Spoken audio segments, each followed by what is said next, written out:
ஆன்மீக நண்பர்கள் அனைவருக்கும் அன்பு கலந்த வணக்கங்கள். இன்றைக்கு நாங்கள் ஆன்மீகம் சம்பந்தமான பதிவில் பார்த்தீங்கன்னு சொன்னால், ஒரே நாளில் 5 வண்ணங்களாக மாறும் சிவலிங்கம் நம் தமிழ்நாட்டு கோயிலின் அரிய அறிவியல் ஆன்மீக ரகசியத்தை பார்க்கலாமா வாங்க. நம் தமிழகத்தில் உள்ள பழங்கால கோயில்கள் பலவும் இன்று வரை வியப்பளிக்கும் பல அதிசயங்களையும் தங்களுக்குள்ள கொண்டுள்ளது.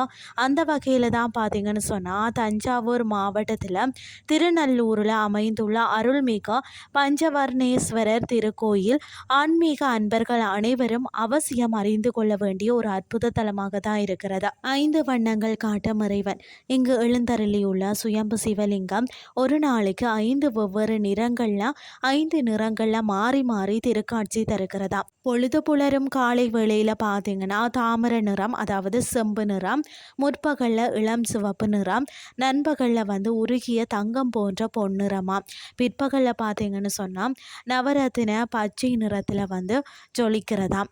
மாலை அந்தி பொழுதுல பார்த்தீங்கன்னா விவரிக்க இயலாத பேரழகு மிக்கதொரு அரிய நிறமா. இதனாலேயே இந்த தலத்து இறைவனுக்கு பஞ்சவர்ணேஸ்வரர் திருநாமம் அமைந்தது. நேரில் காணும் எவரையுமே வியப்பில் ஆழ்த்தும் ஆன்மீக விந்தை தான் இது. மற்றது நீங்கள் மகம் நட்சத்திரத்தில் பிறந்தவரா, ஏனென்று சொன்னால் நீங்கள் வாழ்நாளில் ஒரு முறையாவது வழிபட வேண்டிய முதன்மை தலம் தான் இது.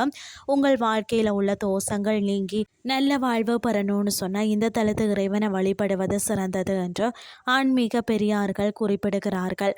அது மட்டுமில்லாமல் கருவுற்ற பெண்கள் எந்தவித தடையுமின்றி சுகப்பிரசவம் அடைய என்பதற்காக தான் இந்த கோயிலில் வீற்றிருக்கும் அன்னை கல்யாண சுந்தரிக்கு வளகாப்பு நடத்தி மக்கள் நெஞ்சுருக பிரார்த்தனை செய்கிறார்களாம். பெருமானின் திருவடி பேரு, அதாவது பார்த்தீங்கன்னா சைவ சமய குறவர்கள்ல ஒருவரான திருநாவுக்கரசர் அப்பர் பெருமானின் பக்திக்கு மெஞ்சிதான் சிவபெருமான் தனது தூய மலரடிகளை அவரது திருமுடியில, அதாவது தலையில சூட்டி அருள் செய்த வரலாற்று சிறப்புமிக்க திருத்தலமும் இதுவாக தான் இருக்கிறது.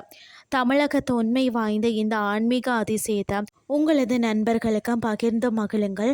அடுத்த முறை கும்பகோணம் பகுதிக்கு செல்லும் போது இந்த திருத்தலத்துக்கு சென்று இறைவனின் திருவருளை பெற தவறாதீர்கள் என்று சொல்லி கூறிக்கொண்டு இன்றைய ஆன்மீகம் சார்ந்த பதிவை நிறைவு செய்து கொள்கிறேன்.